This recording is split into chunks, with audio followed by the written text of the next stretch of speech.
有没有那么一个时候，让你觉得自己的身体就像一栋慢慢被掏空的老房子，窗户、喉咙关不紧，时不时漏风，发出一阵阵烦人的咳嗽声。墙壁、关节、皮肤里头好像有火在乱窜，隐隐作痛。一到了晚上，这整栋房子更是吱吱嘎嘎响个不停，让你怎么也睡不好。当桌上的药罐子越堆越高，心里那点希望却越来越小的时候，你是不是也跟我一样叹着气想，难道我这下半辈子就要这样天天跟药丸子作伴了吗？欢迎来到老黄解说。今天我们要分享一个真实的，就像发生在你我身边的故事。故事的主角是一位退休的食品科学老师。在医生跟他说只能慢慢来之后，他决定自己走进厨房，靠着自己教了一辈子的本事，给自己来了一场厨房里的自救实验。他到底是怎么用一杯简单的蜂蜜饮品，在短短几天内就大大缓解了折磨他好几个月的病痛？这个连医生听了都觉得很惊讶的特别配方背后，又藏着多少没人知道的波折和智慧呢？这个故事送给所有不愿意向病痛低头的朋友。以下是黄建红老师的自述。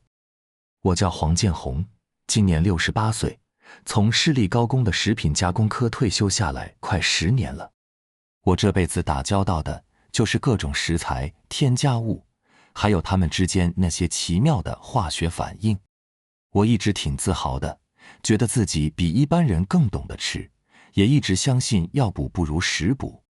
可是啊，命运就是这么爱开玩笑，它偏偏在我最骄傲的地方，给了我当头一棒，差点没把我打垮。那一切是从去年秋天开始的。先是不知道为什么就过敏，让我开始没日没夜的咳嗽。那不是感冒的咳，是一种从喉咙很深的地方窜上来的干痒，感觉就像有根羽毛一直在那里搔你，咳也咳不出什么东西，却能把你的五脏六腑都给震得好像移了位。我最疼的小孙子来家里，我连一本故事书都念不完，讲不到2句话就咳得天翻地覆。看着孙子失望的眼神，我心里头真不是滋味。接着更可怕的事情来了，带状疱疹，也就是我们台湾人俗称的皮蛇，在我左边的腰上缠了一圈。那水泡的痛，相信得过的人都懂，就像有无数根烧红的针，同时往你肉里头钻。我跑去看皮肤科，拿了抗病毒的药，也按时吃了。水泡在1个多礼拜后总算是结了痂。我以为苦日子总算过去了，没想到真正的噩梦才刚刚开始。那个叫带状疱疹后神经痛的后遗症，就像个赶不走的坏房客，从此赖在我身体里不走了。明明皮肤表面看起来好好的，但那层很深的到处乱跑的抽痛和烧灼感，却一天24小时没停过。白天他让我坐也不是，站也不是，连我去整理我最喜欢的花园都没办法，弯个腰都痛得龇牙咧嘴。到了晚上，他更是变本加厉，再加上那烦人的夜咳，让我整晚睡不着，真是活受罪。我常常是睁着眼睛，在黑暗里感受着身体这2个地方同时在打仗，从半夜12点到凌晨4、5点，每一分每一秒都是煎熬。我太太秀英看我这样，比我还着急，她陪着我跑遍了各大医院，神经内科、胸腔科、疼痛科，我们挂遍了所有能挂的号。每一次都是一样的过程，等了老半天，医生看个5分钟不到，然后领回一大包的药，止痛药、止咳药、帮助睡眠的镇定剂。我桌上的药瓶多得像个小药房。一开始这些药确实能让我安宁几个小时，但很快我的身体就习惯了，药效越来越短，副作用却越来越明显。我整天昏昏沉沉的，胃也不舒服，感觉自己不像个活人，倒像一具被药物控制的空壳。那天晚上，窗外下着大雨，雨点噼里啪啦地打在窗户上，就像我身体里的神经痛，一阵一阵地抽打我。我又一次被剧烈的咳嗽和腰上的灼痛给弄醒，再也睡不着了。秀英被我吵醒，她叹了口气，起身给我倒了杯水，又拿了药递给我。我看着她一脸愁容，再看看床头柜上那堆药罐子，一股说不出的烦躁和无力感一下子全涌了上来，压得我喘不过气。难道我的下半辈子就要跟这些药罐子混在一起吗？这个念头像在我混沌的脑袋里嗡地响了一下，让我突然清醒了，也感到一阵从骨子里透出来的冷。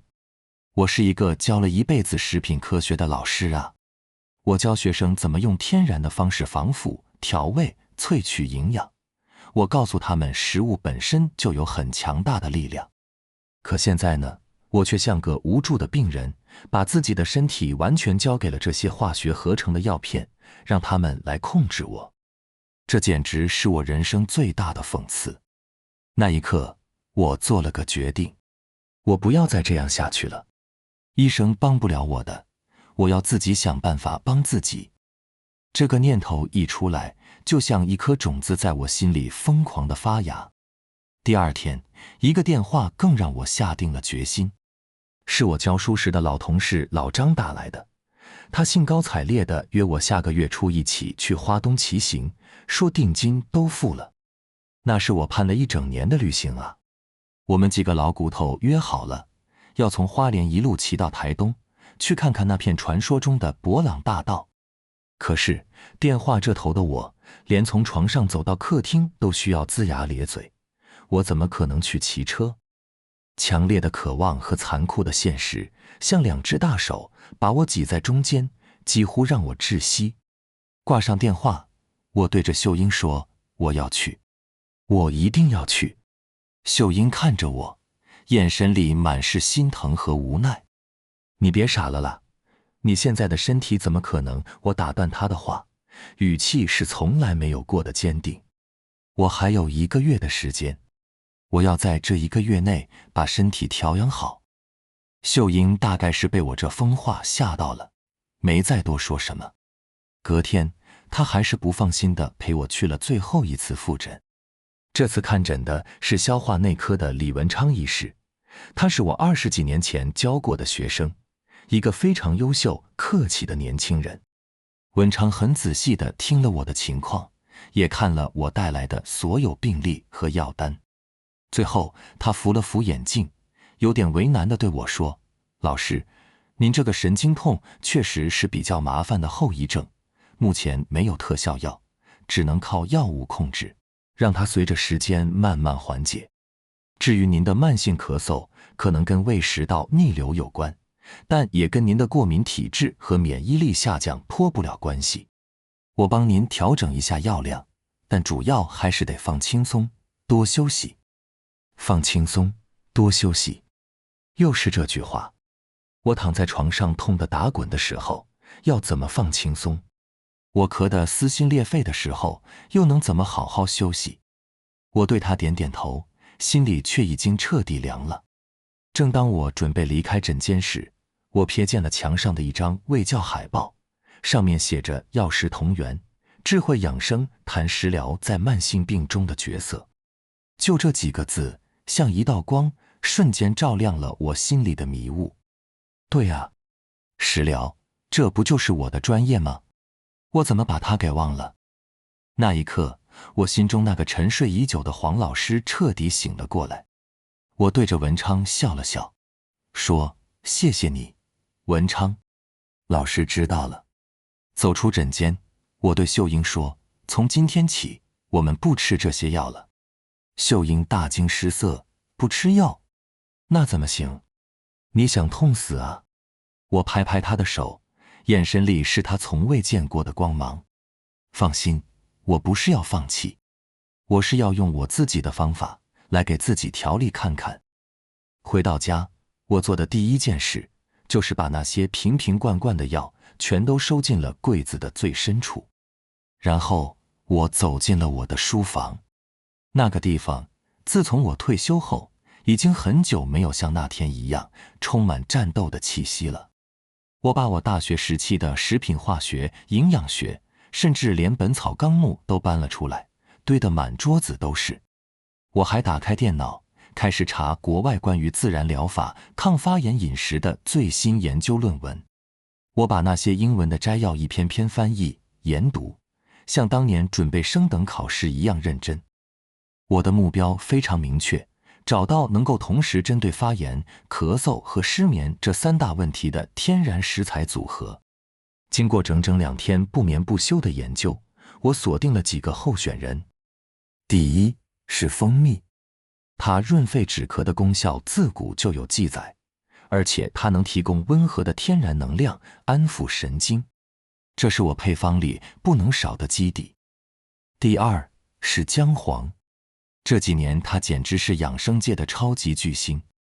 大量的科学研究证实，姜黄素是强大的抗发炎成分，正好对付我那发炎的神经。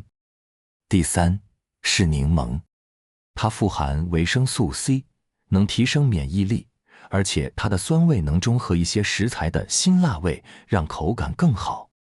第四是黑胡椒，这是我从一篇国外论文里看到的神来一笔。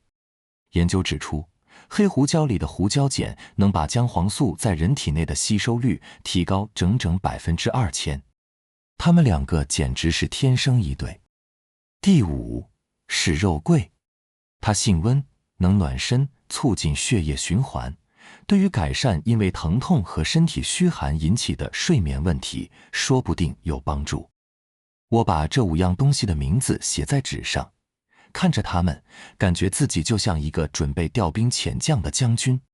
我的士兵已经集合完毕，接下来就是要怎么调配出最完美的黄金组合了。不过啊，我这个小实验才刚要开始，就遇到了最大的反对声，而且你猜这声音从哪来？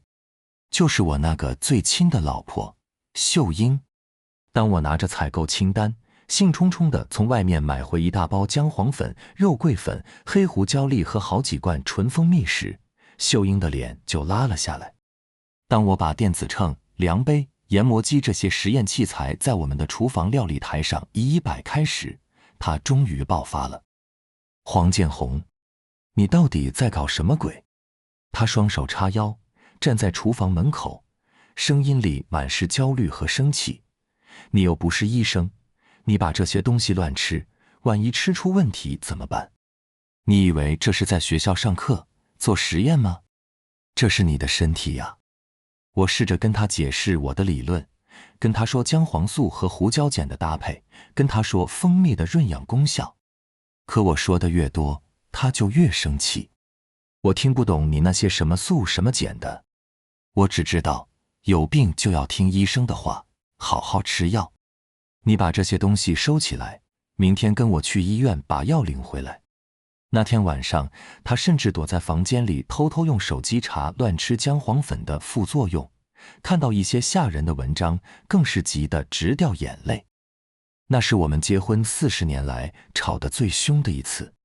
我觉得他不理解我，不支持我，甚至觉得他把我当成一个胡闹的老顽童，而他则觉得我固执疯狂，是在拿自己的命开玩笑。我们谁也说服不了谁，最后我把厨房的门砰的一声关上，把他的声音隔绝在外面。我知道我伤了他的心，但我心里也憋着一股气，我一定要做出成果来，证明我是对的。那天下午，我开始了我的第1次人体试验。我凭着感觉，各舀了1匙姜黄粉、肉桂粉和黑胡椒粉，放进杯子里，加热水冲开，最后再加2大匙蜂蜜。那杯东西看起来黄中带褐，散发着一股非常奇怪的味道。我皱着眉头，把它当药一样，一口气灌了下去。结果惨了，那滚烫的液体混合着姜黄和黑胡椒的强烈辛辣，像一把火，从我的喉咙一路烧到胃里。我立刻被呛得惊天动地，咳嗽比之前任何时候都还要剧烈，咳到满脸通红，眼泪直流。胃里也像有把刀在绞，烧得我冷汗直流。当我狼狈地扶着琉璃台，不停干呕时，厨房的门开了。秀英站在门口，看着我痛苦的样子，眼神里没有了愤怒，只剩下满满的心疼和无奈。她没说话，只是默默地走过来，拍着我的背，递给我一杯温水。然后她用近乎请求的语气说：“老黄，算我拜托你，我们不要再搞这个了，好不好？我们好好吃药，慢慢来，总会好的。”那一刻，我的固执和骄傲差点就垮了。我看着她花白的头发和发红的眼眶，心里全是内疚。也许我真的错了吧？也许我真的只是一个异想天开的傻瓜。那天晚上，我躺在床上，疼痛和咳嗽依旧，但更折磨我的是心里的挫败感。我几乎就要放弃了。就在我迷迷糊糊、半睡半醒之间，我好像又回到了学校的实验室里。一个学生做实验失败了，正沮丧地准备把材料倒掉。我走过去，拍拍他的肩膀，对他说：“同学，失败是正常的，但一个好的研究者，不是因为他从不失败，而是因为他能从失败中找出原因。你再想一想，是哪个环节出错了？是温度，是比例，还是反应的顺序？”我一下子惊醒了。是啊，我怎么能这样就放弃？我不是一直这样教学生的吗？从失败中找原因。我猛地坐起来，打开床头灯，拿出纸笔，开始分析我失败的原因。太烫了，热水会破坏蜂蜜的活性成分，而且会过度激发香料的刺激性。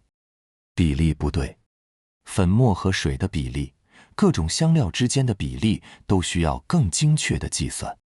顺序也可能错了，应该先让粉末充分溶解，再加入怕热的蜂蜜。我的大脑在这一刻以前所未有的速度运转起来。我不是在胡闹，我是在做一项严谨的研究。天还没亮，我就悄悄地爬起来，再次走进了厨房。这一次，我不再是凭感觉。我翻出了我那本厚厚的食品加工学笔记，找到了关于乳化和溶解度的章节。我意识到，我需要一个更好的介质。我的目光落在了桌上的柠檬上。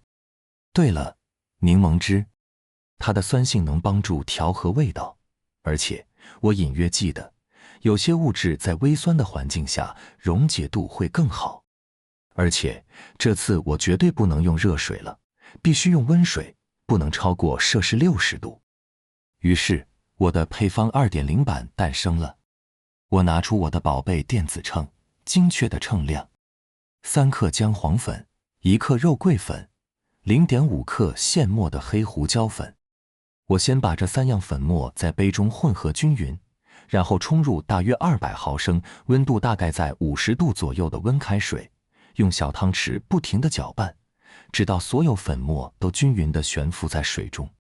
接着，我挤入半颗新鲜柠檬的原汁，最后再调入1大匙约15克的龙眼蜜。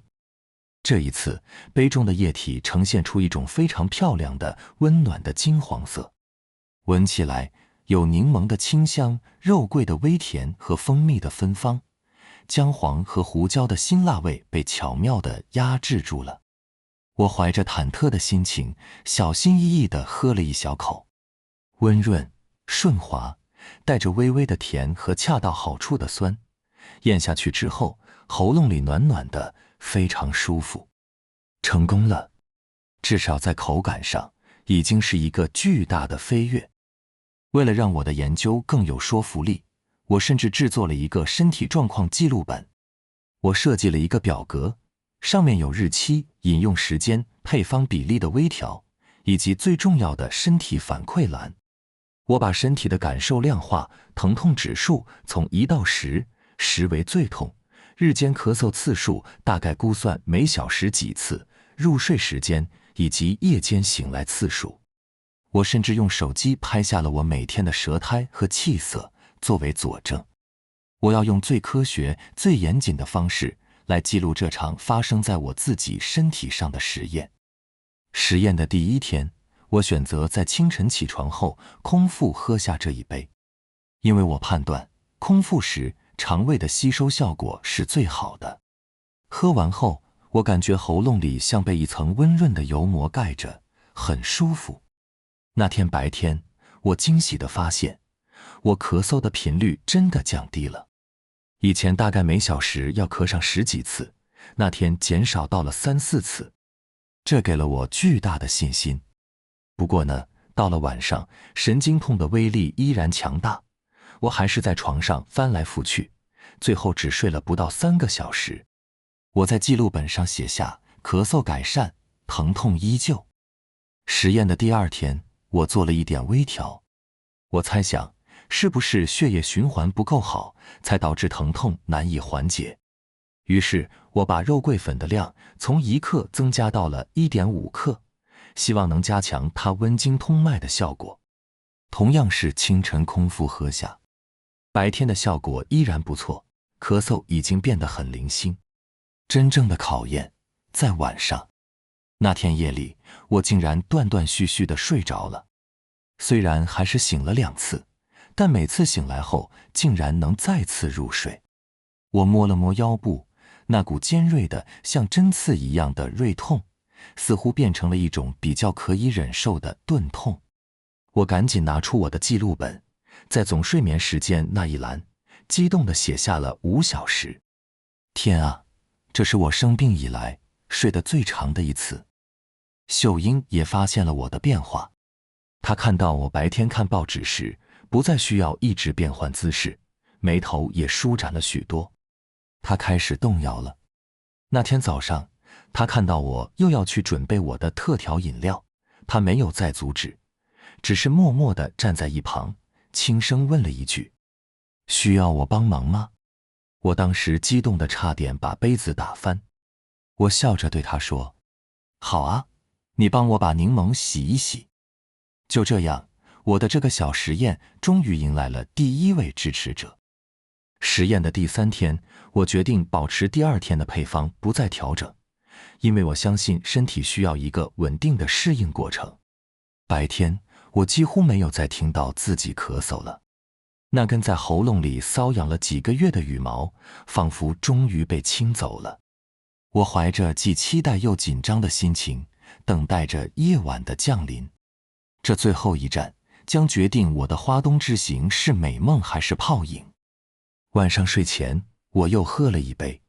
这一次，我特意放慢了速度，细细品味那温暖的液体流过喉咙，滑入胃里，然后散布到4肢百骸的感觉。我躺在床上，第一次没有感到恐惧，反而有种听天由命的平静。我不知道自己是什么时候睡着的，我只知道，当我再次睁开眼睛时，是被窗外清脆的鸟叫声和穿透窗帘的灿烂阳光给唤醒的。我愣住了，天亮了，我竟然一觉睡到了天亮。我猛地坐起来，活动了一下我的腰。那纠缠了我1个多月的如同恶鬼附身的神经痛竟然大幅减轻了，只剩下一种非常轻微的几乎可以忽略不计的麻木感。我深吸一口气，喉咙里一片清爽，完全没有了那种熟悉的痒意。我成功了，我真的成功了。我像个孩子一样从床上一跃而起，冲到客厅，激动地抱住正在准备早餐的秀英，大声喊道：“我成功了，秀英，我真的成功了。”我的身体感觉好轻松。秀英被我吓了一跳，但当她看到我那张因为激动而涨红却又前所未有的容光焕发的脸时，她什么都明白了。她的眼眶一下子就红了。这个为我担惊受怕了几个月的女人，伸出手紧紧地抱住我，把头埋在我的肩膀上，哭了。那一刻，我抱着她，感觉自己不仅赢回了健康，也赢回了我们之间那差点被病痛磨损的最珍贵的信任与爱。从那天起，准备这杯见红特调饮品就成了秀英每天早上最重要也最乐意做的事情。她会仔细地把柠檬洗干净，把黑胡椒磨成细粉，然后用温度计精准地测量水温。而我则每天在我的身体状况记录本上心满意足地写下疼痛指数：1、咳嗽；0、睡眠品质优。1个月后，我精神抖擞地出现在了李文昌的诊间。我不是来复诊的，我是来发表成果的。当文昌看到我健步如飞、声如洪钟地走进诊间时，他惊讶得差点从椅子上站起来。老师，您这是？我笑着从我的环保袋里拿出了我那本写得密密麻麻的记录本，放在了他的桌上。文昌，来看看老师这1个月的研究成果。文昌半信半疑地翻开了本子，他越看，眼睛瞪得越大。他看到我详细的配方比例、精确的时间记录、量化的身体反馈数据，还有那些用手机拍下的一天比一天红润的舌苔照片。他从一开始的惊讶慢慢变成了严肃，最后变成了深深的敬佩。他合上本子，扶了扶眼镜，看着我，语气里充满了不可思议的感叹：老师，您这哪是自己乱试啊？这根本就是一本非常宝贵的个人实践报告。您对自己身体的观察和记录，比我们一些临床试验的病人还要严谨。说真的，它带来的改善效果，看起来比我开给您的那些药还要好。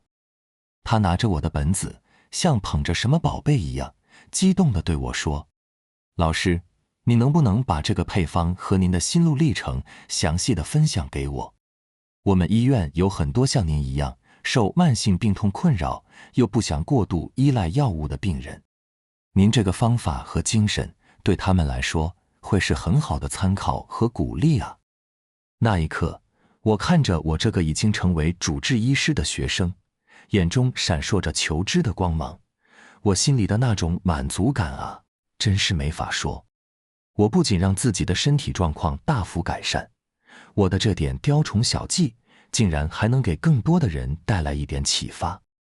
故事的结局你们大概也猜到了，我不仅顺利地和老张他们完成了那趟终身难忘的花东自行车之旅，在太平洋的风中，我感觉自己像个重获新生的年轻人。我的故事和那个配方也在文昌的推荐下，在许多病友群组里传开了。后来我甚至被我们社区大学邀请去开了一门叫做《厨房里的科学》的养生课。现在我每周都站在讲台上，对着台下一群和我一样白发苍苍的老学生们分享我的经验。我不再只是教他们如何制作这杯蜂蜜姜黄饮，我更是告诉他们，我们的身体是世界上最精密的仪器，我们每个人都应该成为自己身体最好的观察员。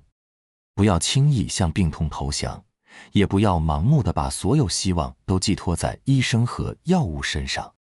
有时候，答案就在我们最熟悉的厨房里，就在那些最朴素的食材中。我对着台下的银发族们说，别小看这杯东西，它里面有蜂蜜的甜蜜，有柠檬的微酸，有姜黄的苦涩，还有胡椒的辛辣。这不就像我们的人生吗？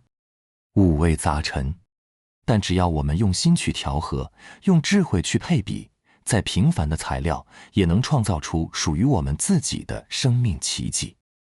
现在，我愿意将这个改善了我晚年生活的配方，毫无保留地分享给大家。黄老师的个人配方、个人经验分享，非医疗建议。材料：纯天然蜂蜜，任何种类都可以，但以龙眼蜜或百花蜜风味较佳。1大匙约15克，有机姜黄粉3克约1小茶匙，有机肉桂粉1到1.5克，现磨黑胡椒粉0.5克约1/4茶匙，新鲜柠檬半颗，温开水200到250毫升，水温请控制在摄氏50到60度。手摸起来温热但不烫手为宜。做法：一、将姜黄粉、肉桂粉、黑胡椒粉放入杯中，用汤匙稍微混合均匀。二、冲入温开水，并快速持续地搅拌，直到所有粉末都均匀溶解或悬浮在水中。三、挤入半颗柠檬的原汁，再次搅拌。四、最后加入蜂蜜，搅拌均匀后即可饮用。最佳饮用时间是清晨起床后空腹时饮用，根据我个人经验，吸收效果最好。如果肠胃比较敏感的朋友，也可以在饭后半小时饮用。这毕竟是我个人的经验分享，每个人的体质都不同，效果也会因人而异。这个配方不能取代专业的医疗诊断和治疗。如果您有严重的病症，或者正在服用特定药物，请务必先咨询您的医师或专业人士的意见。这个配方改善的不仅仅是我身体的发炎、咳嗽和失眠问题，它更疗愈了我面对衰老和病痛时的无力和恐惧。它让我重新相信，知识就是力量，行动就是希望。只要我们不放弃自己，用心倾听身体的声音，我们就能成为自己最好的医生。人生的下半场比的不是财富，不是地位，而是健康，是一种从里到外的踏实和元气。这杯金黄色的温暖饮品，就是我找回这份力量的秘密。希望这个简单的分享，也能为您和您关心的人带来一份健康的祝福。这个故事说完了，不知道正在收听的您，是不是也有过类似的经历？您是否也有自己独特的养生小妙方，或者曾经因为身体的病痛而感到无助？欢迎您在下方的留言区写下您的故事和想法。我们相信，每一个人的经验都是一份宝贵的智慧，值得被分享和看见。如果您觉得今天这个故事，这个配方，哪怕只有一句话触动了您，或者对您和您身边的人有所启发，就请您按个赞，并且把它分享给那些可能也正需要这份提醒和力量的亲朋好友。记得订阅我们的老黄解说，并打开旁边的小铃铛，这样您就不会错过我们未来每一个用心讲述的充满智慧与温度的真实人生故事了。感谢您的聆听与支持。